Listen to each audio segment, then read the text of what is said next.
Bueno, le comentaba que la Comisión Nacional de Hidrocarburos inició la terminación anticipada por renuncia de 3 empresas de exploración y producción de hidrocarburos aquí en nuestro país, que han devuelto 8 áreas contractuales obtenidas en las pasadas rondas petroleras, aquellas rondas que se hicieron el sexenio pasado como consecuencia de la reforma energética. Lleva un total de 20 áreas devueltas total o parcialmente, como lo decía mi compañero Israel Bermúdez en el balance del día. Y pues bueno, que son devueltas por empresas mexicanas o extranjeras en sociedad o como operadoras, lo cual pues bueno, híjole, da mucho que pensar respecto a qué está pasando con el tema de esta exploración y producción de hidrocarburos que cada vez va para atrás en vez de ir para adelante. Pero bueno, vamos enlazando rápidamente vía telefónica con Gonzalo Monroy, director general de la consultoría YEMEC y por supuesto uno de los principales analistas en el sector energético que tiene nuestro país. Gonzalo, ¿cómo estás? Muy buenas noches. Mi querido Paul, muy buenas noches. Qué gusto platicar contigo.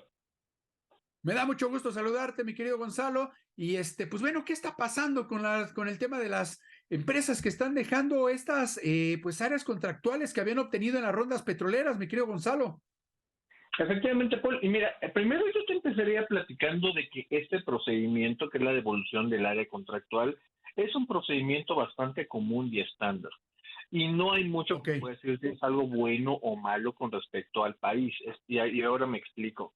Hay algunas áreas, por ejemplo, bloques de aguas profundas, que por su propia, yo te diría que eran un recurso frontera, donde apenas si teníamos un conocimiento, hay que decirlo, bastante primitivo, bastante precario alrededor de ello. Varias empresas se reunieron, justamente ganaron esos bloques, y en algunos casos fueron y perforaron, y se dieron cuenta que efectivamente las estimaciones que tenían pues no eran las adecuadas. Hay pozos que fueron comercialmente no viables o que simplemente fueron pozos secos. Y en ese sentido, ahora sabemos, y ese es quizá el beneficio mayor, sabemos que ahí en esa frontera no había estos hidrocarburos.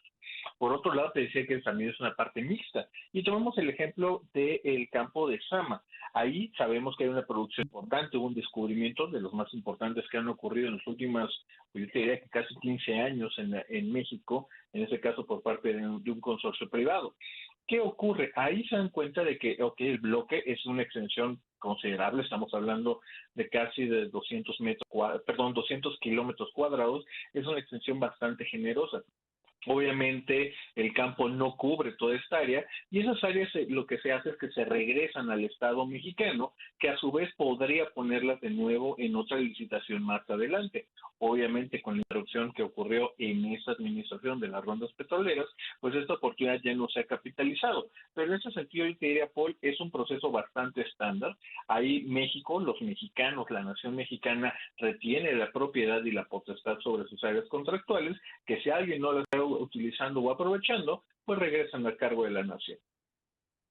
Y que yo me atrevería a decirte, Gonzalo, que pues gran parte de la defensa que yo he hecho siempre de las rondas energéticas tiene que ver justo con este tema. Como tú le dices, pues bueno, puede ser muy normal que se regresen estas áreas contractuales que de pronto no fueron lo que se esperaba en el tema de exploración y producción.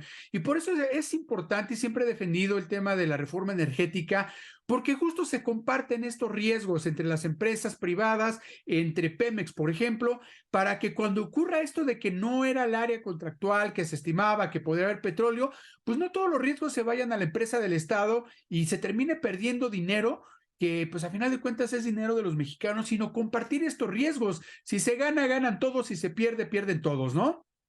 Efectivamente, Paul, y mira, creo que le estás tocando la palabra quizá más importante y fue en cierta forma este driver, este mecanismo que es el motor impulsor de la reforma energética de 2013 y era justamente la diversificación del riesgo.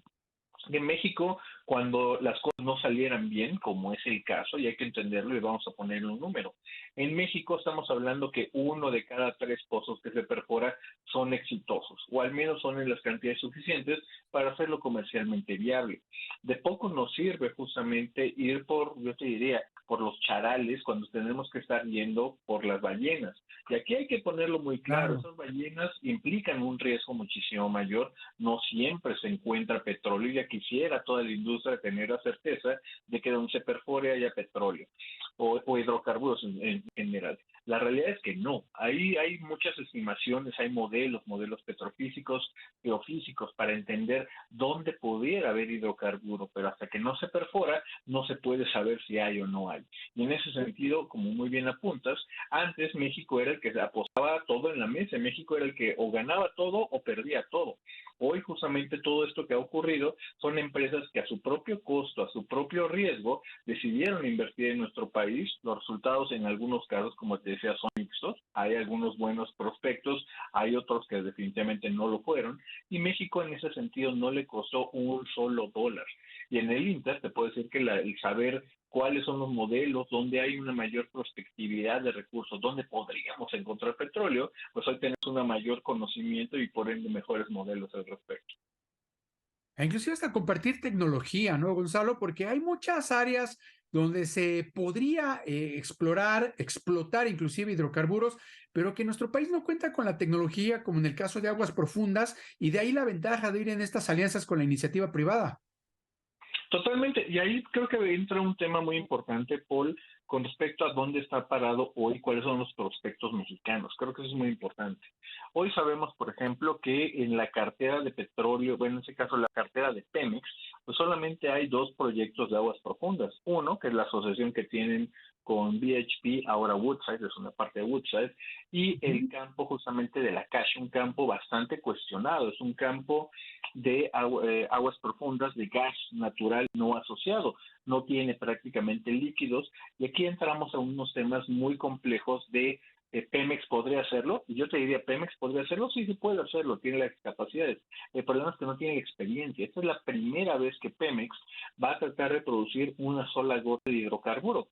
Quizá la gente no lo sabe, pero en sus casi 75 años de existencia, Pemex no ha producido una sola gota de petróleo o de gas natural de aguas profundas. Siempre ha tenido la facilidad y ha tenido la abundancia, la fortuna de encontrar mucho petróleo ya sea en tierra o en las aguas someras, aguas que son de menos de 150 metros de profundidad. Hablar, por ejemplo, de la Cache, estamos hablando de poco más de 650 metros de profundidad. En el caso de Trión, estamos hablando de más de 1,200 metros de profundidad con respecto al nivel medio del mar. Eso es antes únicamente de llegar al subsuelo.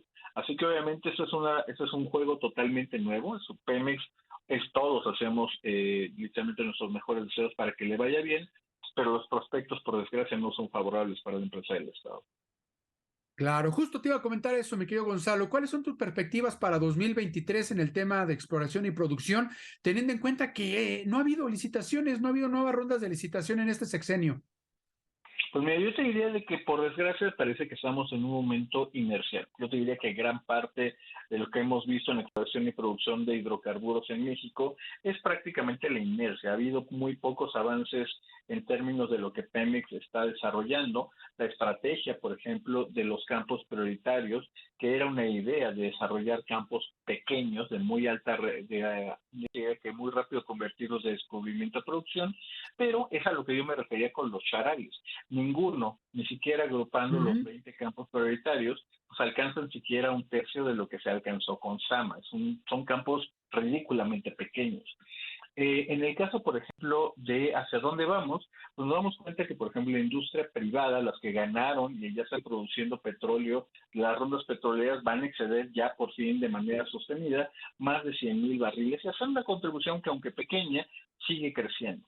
Por el lado de Pemex, esto no lo estamos viendo que en términos de producción de petróleo, pues ya estamos casi en el 1,5 millones de barriles, con una tendencia Claro. precisamente que se vaya a la baja. Así que por desgracia, Paul, pues no son alentadoras las noticias.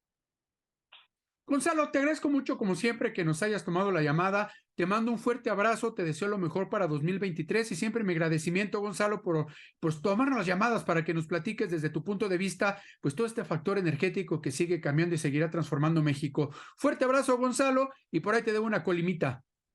Claro que sí, mi querido Paul. Te mando un tremendo abrazo a ti, a todo tu público y muy feliz cierre.